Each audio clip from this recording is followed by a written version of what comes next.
Well, as you guessed, Logan's not here today. Appreciate Mike and Matt. And then he calls me last and least, so I'm here for the next few minutes. Appreciate everybody being here. I'm going to tell two stories today. One is from the Bible, and it'll be the most important story, but I'm going to begin with another story. My grandparents were born in the 1880s and 1890s. And for the last 3 or 4 years, I've been reading books about men and women who grew up in the same time my grandparents did. I really enjoyed a book about Harry Truman, President Truman. He was a down-to-earth fella, and I could relate my grandparents to him very well.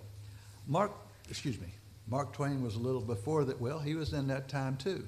So I enjoyed reading about Mark Twain. But now I'm reading about Will Rogers. Some of you remember the name Will Rogers. He was born in 1879 and died in an airplane crash in 1935. He was quite a character. He was born in Oklahoma. On both sides, his father and mother, there was Cherokee blood. So he was about 1/4 Cherokee, he reckoned. And that kind of, well, he would make some comments about that. I won't talk about that.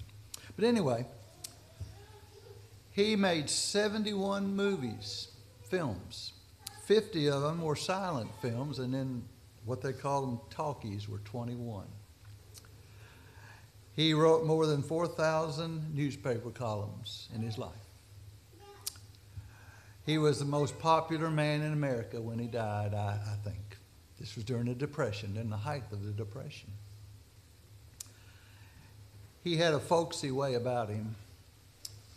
Doug's not here. We could talk about Andy Griffith being folksy. He was folksy like that, if you remember Andy Griffith's show. He had a way of saying things that didn't upset people too bad, even though he made some comments that were fairly negative about them and their policies and what they were doing. Ann's not here, so she won't mind this. One of his famous sayings was, I am not a member of any organized political party. I am a Democrat. So Ann would have appreciated that, I think. His most famous saying, I never met a man I didn't like. That's hard for us to say, isn't it? But he could say that. When he was in vaudeville, this was before even radio, his act was this. He would get the newspaper in the morning and read the information there, and his whole program, his whole commentary, his whole satire, his humor was based upon what he read in the newspaper. In fact, he'd say, all I know is what I read in the newspaper. And the whole time he was doing that, he was a cowboy, and he learned to use a lariat in his act, and he would twirl that around. One time, one of the animals got loose in the studio or stage he was at, and he roped it right in the crowd. And that just made him even more popular with people. He was an ordinary man with extraordinary talents. There was Mark Twain, then there was Will Rogers, and when I was growing up, it was Bob Hope, who could make comments, but he'd get you to laugh rather than get really upset and be offended. That's a talent. I don't know if we got many people today that can do that or not. But he said everybody's ignorant. Everybody is ignorant, only on different subjects. So, I want to tell a story that he said, a story about him. This is when he was a young man, 20 years old. He was a farmer or a rancher in Oklahoma. Well, a nearby farmer killed one of his steers. That's going to lead to some problems. It had wandered onto this man's place. It broke down the fence and ate some of the young corn that the farmer had put out. And so, according to the custom, he should have told Will Rogers what happened. But he didn't. And then, according to the story, flaming with wrath, the young rancher and his hired man on his horseback went. They were going to punish this farmer. He'd crossed the line, and he deserved punishment. Well, they got there, but before they got there, the rain came, just like a rain this morning. And it was a cold rain, and they were soaked to the skin. And when they got to the farmer's cabin, he wasn't there. But his wife invited him and his fellow had come with him in and get dry by the fireplace. Well, he looked around, and here she was. She was a thin woman, emaciated. 5 scrawny little children, scrawny, by the fireplace trying to get warm. Then the farmer comes in. And the farmer, according to Will Rogers, was a giant of a man. Kind of like Big John, 6'6", 245. Big man. Well, he had a big, deep, booming voice. And a long red beard. And his wife had told him that these 2 men had come in out of the storm. And it was still raining, and he invited them to supper. He said, all we have is beans to eat. Because of the storm, I've got to apologize. That kept me from finishing butchering my steer. All right, it's still raining. Supper's over. The farmer insisted they spend the night there. Next morning, they get up. The wife sent them off with a hot breakfast in their stomachs. And as they rode away, his friend who had come with him looked at him with just a disbelief of look. He said, I thought you were going to tear that nester apart for killing your steer. Will Rogers thought a little while. And he said, when I saw those poor folks, how little they had,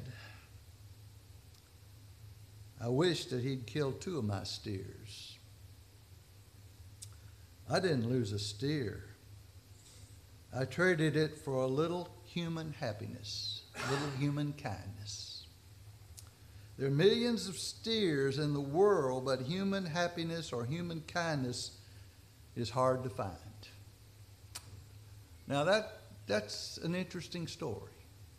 20-year-old man, determined to take vengeance on somebody who had wronged him. And yet, by these simple acts of this man's wife and hospitality they showed and the conditions that he saw the family in, God has placed something in us that reacts to those things. If we've got a conscience, if we can realize, as the proverb writer said, a soft answer turns away wrath, a harsh word stirs up anger.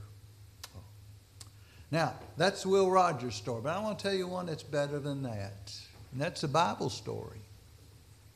If you want to turn in your Bibles, we'll be looking over here in the book of 1 Samuel, chapter 25, and that'll be where we spend the rest of our time. 1 Samuel chapter 25.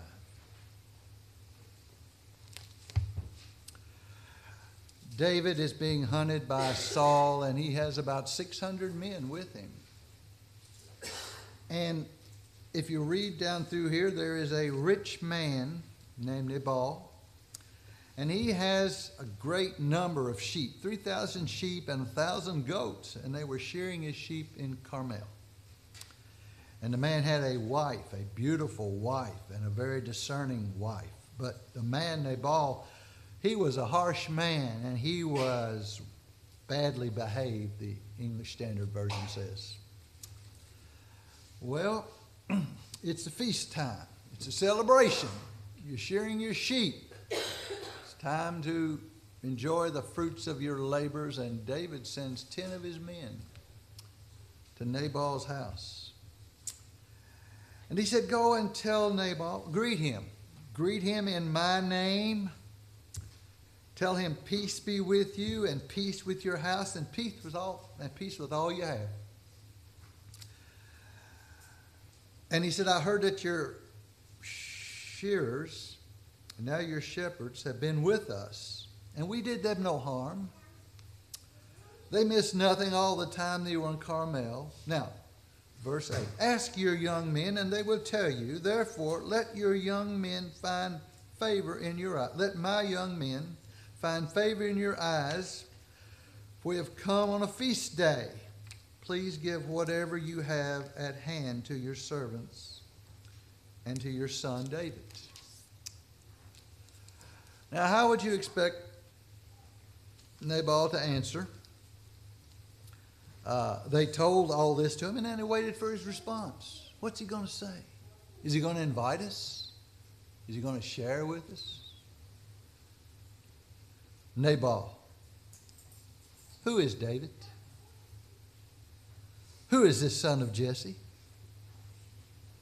There are many servants these days who are breaking away from their masters. Shall I take my bread and my water and my meat that I have killed for my shears and give it to the man who came, I do not know where?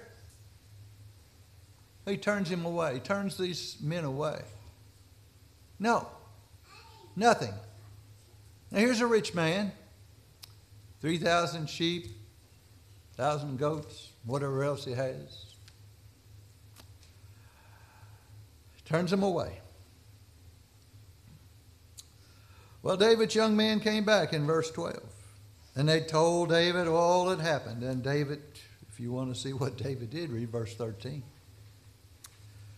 He said, every man strap on your sword. 400 men are going to go with David, and they're going to punish Nabal. They're going to kill every male in the household.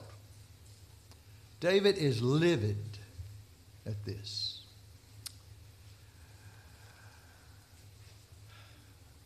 Well, one of the servants of Nabal went to Abigail, who is the wife.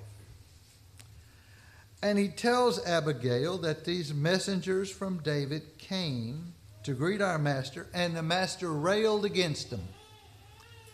He humiliated them.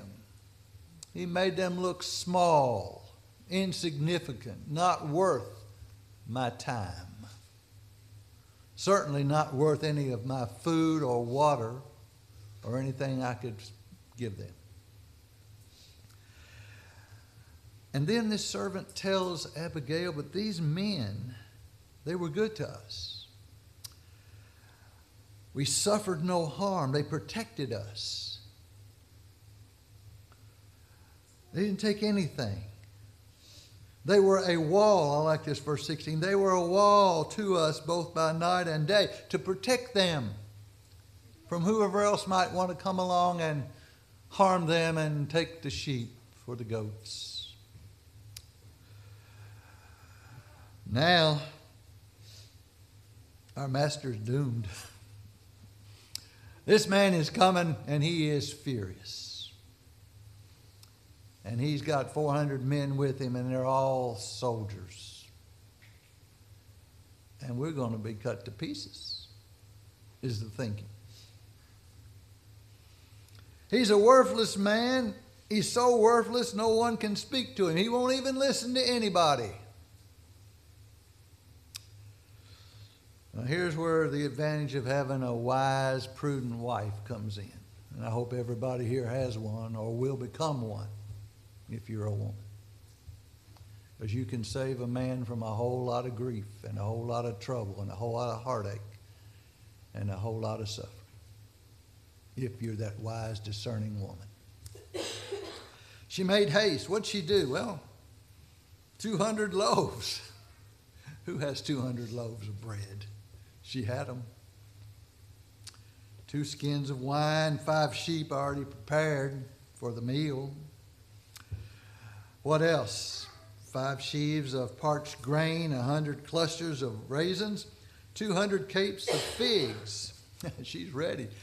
This was the food, obviously, it was going to be for the celebration, it seems to me, for the festival that was going to take place, the reward for the laborers, the shepherds and the sheep. But she puts them all on donkeys. And she doesn't tell her husband this. Ladies, there's going to be times when you don't tell your husband some things. Don't tell him sometimes. Now she rode out. And here comes David up the road. She's going to the road, and here comes David up the road. And David hadn't calmed down one bit yet. I guess he's just getting madder and madder the closer he gets. In fact, he meets her, and he speaks to her. There in verse 21, surely in vain I have guarded all that this fellow has in the wilderness, so that nothing was missed of all that belonged to him, and he has returned to me evil for good. God so do to the enemies of David, and more also, if by morning I leave so much as one male of all who belong to him. You don't mess with David, he's saying. I am God's anointed. I am God's chosen one. Now, they didn't know he was anointed king yet because Saul is still king. And David is an outlaw in the eyes of many people. But God knows. And David is asking God's help against all of his enemies. And Nabal is his biggest enemy at this moment. Well, what's Abigail going to do? How are you going to calm down an angry man who's determined to kill every male? And he's got the army to do it. This is where you women, you wise women, can change the whole course of history at times. Well, she got down and first of all, she fell down on her face before him. She humbled herself. Does it make it easier to listen to somebody if they come to you with a humbling manner rather than a know-it-all manner or I told you so manner? It seems to work. History has proven that from time to time. Maybe in your own lives it's proven that from time to time as well. She fell at his feet. On me alone, my Lord, be the guilt. She's done nothing wrong. But she is deflecting that anger from her husband in this very way she's doing it. Please let your servant speak in your ears and hear the words of your servant. Let not my Lord regard this worthless fellow Nabal. That's what his name is. He's worthless. My husband is worthless. I hope you never have to say that about your husband, that he's worthless. I hope you never have to say it. He just as his name, he is full of folly. If I had been there, it would have been different. I did not see your young men when they came.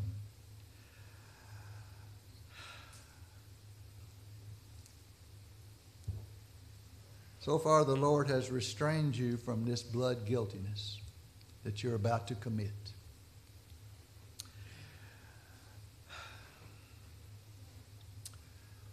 Now, I have this present for you.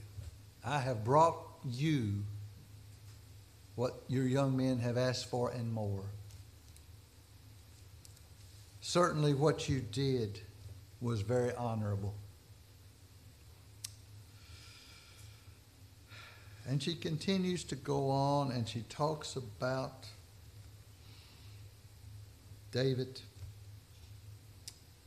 And she says in verse 30, and when the Lord has done to my Lord according to all the good that he has spoken concerning you and has appointed you prince over Israel, my Lord shall have no cause of grief or pangs of conscience for having shed blood without cause for my Lord, working salvation himself, without cause for my Lord, working salvation himself. And when the Lord has dwelt well with my Lord, then remember your servant. This is the wisdom that is sorely lacking in our country today, I'm afraid. We are too quick to lash out to someone who we believe is wrong and has offended us or caused us some harm without considering some of the facts. And this is the example that she gives. She said, don't do this because it will lay on your conscience because it's wrong. The man is worthless. Let God take care of the man, and God will take care of the man in just a few verses. But don't you do this. Don't you do this. This is David's response. He said to Abigail, blessed be the Lord. This is verse 32. David said to Abigail, blessed be the Lord, the God of Israel, who sent you this day to meet me. Blessed be your discretion, and blessed be you who have kept me this day from blood guilt and from working salvation with my own hand. Interesting point about working salvation. It's the Lord that works salvation. We can just be recipients of his salvation if we choose to be so. As surely as the Lord, the God of Israel lives, who has restrained me from hurting you unless you had hurried and come to meet me, truly by morning there would have been none left to Nabal so much as one male. Then David received from her hand what she had brought him, and he said to her, go up in peace to your house. See, I have obeyed your voice, and I have granted your petition. I could think of no other story after I read that one about Will Rogers in the Bible that was even close to it, but this one surpasses it. It far surpasses it. God will take care of Nabal, and if you read on down, he'll die a few days later. And Abigail will become one of David's wives shortly after that. But the point is simply this. Our time is up just about. The point is simply that we have a conscience. And the more facts that we learn and know, the more our conscience, if we have an active, conscience is not hardened or not dead. If it's active, alive, reasoning, thinking, understanding, we'll make right decisions. But if we do things in haste, oftentimes matters get a whole lot worse. You know, there is a shortage of human kindness in this world, I'm afraid. Not so much in this audience. I'm impressed with this audience. There's a lot of human kindness in this audience. But in the outside world, and I'm afraid it's the media that fans this flame, as it were, continually pouring gasoline on a fire, as it were. And pretty soon, reason and common sense are no longer considered virtues and values. That was the great value of a person like Will Rogers. He never lost his view that he was a common man. He was an ordinary man who was given an extraordinary opportunity to address his fellow American citizens.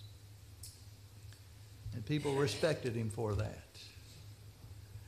He would get in an audience like President Wilson was the president at that time. And he would get in the audience and he would criticize some of the policies of Wilson, but Wilson would just chuckle and smile because he did it in such a manner that it made it possible to continue to have a dialogue with people rather than just cutting it all off and drawing a line in the sand and said, you cross that, you die. And that's what happened here.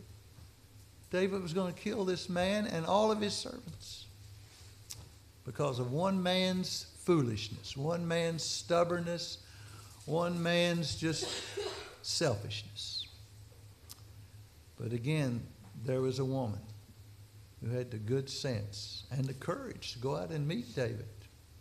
And it softened his heart, changed his mind, accepted what she offered, the provisions, and let God take care of Nabal. And you read down a few days later, he was dead. So, you know, Holly, and I'm going to speak of this. She was here this morning, she and her husband. They've left. I don't know why. I'm going to try to find out. You see, we're all not the same.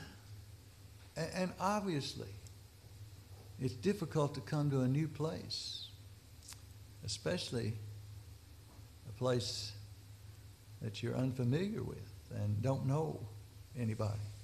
But what you want to do is say to them, give it time. It doesn't happen overnight. Changes, we'd love for them to change quickly, but they don't. Give us time, and let's give them time, and some others who come. Let's show some of this kind of courage that the conscience tells us we need to do things. We just can't be content the way things are, the way they have always been. Always for the better. Soft answer turns away wrath. Harsh words stir up anger. Let's use the words of Christ effectively. Let's teach the whole counsel of God and let people decide. Let people choose to solve a God. As for me and my house, in the Song of Joshua, we will serve the Lord. I'll never forget Harold Shelley saying that. I'll never forget it. I speak for my house. We will serve the Lord. If you need to obey the gospel, if you need the assistance of the members here, we'd be glad to help you as we stand, as we sing.